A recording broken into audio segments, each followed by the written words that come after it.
আদিবাসীদের বড় উৎসব বাঁধনা পরব উপলক্ষে আসানসোলের উত্তর বিধানসভার অন্তর্গত আদিবাসী পাড়াতে মহিলাদের হাতে নতুন বস্ত্র তুলে দেওয়ার উদ্যোগ নিয়েছে তৃণমূল কংগ্রেস।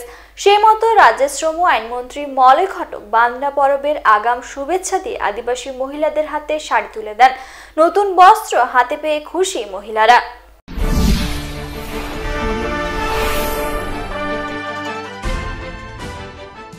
আর মাত্র কয়েকটা দিন, তারপরে আদিবাসীদের বড় উৎসব বাঁধনা পরব। আর এই বাঁধনা পরব উপলক্ষে আদিবাসী ব্লকের মানুষদের হাতে বস্ত্র তুলে দেওয়ার জন্য উদ্যোগ গ্রহণ করেছে আসানসোল উত্তর বিধানসভা ব্লক তৃণমূল কংগ্রেস।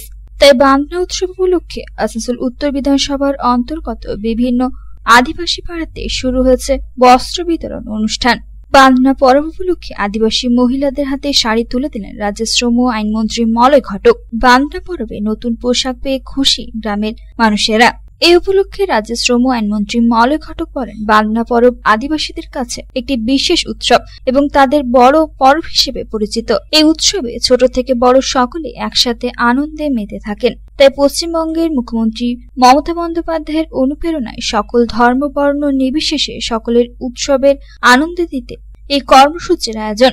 আগামী 11 জানুয়ারি আদিবাসীদের বাঁধনা পরব। আসানসোল উত্তর বিধানসভার অন্তর্গত প্রত্যেকটি আদিবাসী পাড়া যাতে আনন্দ সহকারে উৎসবে মেতে ওঠে, সেই জন্য আদিবাসী মহিলাদের মধ্যে শাড়ি বিতরণ করা হচ্ছে। আগামী কয়েকদিনের মধ্যে ধামসা মাদলও তুলে দেওয়া হবে প্রত্যেকটি পাড়ায়। তিনি বলেন, রাজ্যের মুখ্যমন্ত্রী মমতা বন্দ্যোপাধ্যায় ক্ষমতায় আসার পর থেকে আদিবাসী সম্প্রদায় ও এলাকার বহু উন্নতি করেছেন এবং আগামী দিনে আরো উন্নতি হবে। উপলক্ষে আমাদের এই উত্তর বিধানসভাতে যতগুলো আদিবাসী মহল্লা বা পাড়া আছে তারা বাঁধনা পরবে মেতে ওঠে। আমরাও প্রতিবার বাঁধনা পরবে আসি, আপনাদের যে পুজো পার্বণ সেগুলো করেন, আমরাও সঙ্গে ভাগ নিই। এবারেও তার থেকে যাতে এতটুকু ত্রুটি না থাকে আমরা সেই চেষ্টাগুলো করছি।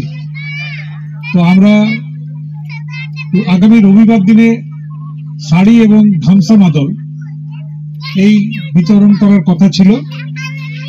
তো ধামসা মাদল আসতে একটু দেরি হচ্ছে, 9 তারিখে পাওয়া যাবে। তো শ্যাম সোরেন আমাদের কাউন্সিলর, উনি এখানে এসছে। আচ্ছা, শ্যাম না, এর আগের প্রোগ্রামটাতে ছিল শ্যাম সোরেন। তো শ্যাম সোরেনকে আমরা দায়িত্ব দিয়েছি যে সেই সমস্ত ধামসা মাদলগুলো এখানে যে যে পাড়ায় আছে 9 তারিখে রাতে বা 10 তারিখে সকালের মধ্যে পৌঁছে দেবে। আর অর্জুন, আরেক কাউন্সিলর এখানে আছে, অর্জুন মাঝি, 20 নম্বর ওয়ার্ডের, সে এখানে উপস্থিত আছে। তো মায়েদের এবং বোনেদের জন্য আমরা সামান্য কিছু শাড়ি ব্যবস্থা করেছি, বন্দোবস্ত করেছি, যাতে এই বাংলা পরবে আপনারা সকলে নতুন শাড়ি পরে এই পরবটা পালন করতে পারেন। আপনাদের এই অঞ্চলে অনেক কাজ, উন্নয়নের কাজ দেখবেন এই সরকার আসার পরে হয়েছে। আপনাদের যত মাঝি টান, জহর টান ছিল সেগুলোকেও আমরা করেছি এই কয়েক বছরের মধ্যে, এবং আগামী দিনেও যাতে এই অঞ্চলে আরো উন্নয়নের কাজ আমরা করতে পারি সেই চেষ্টা আমরা করছি।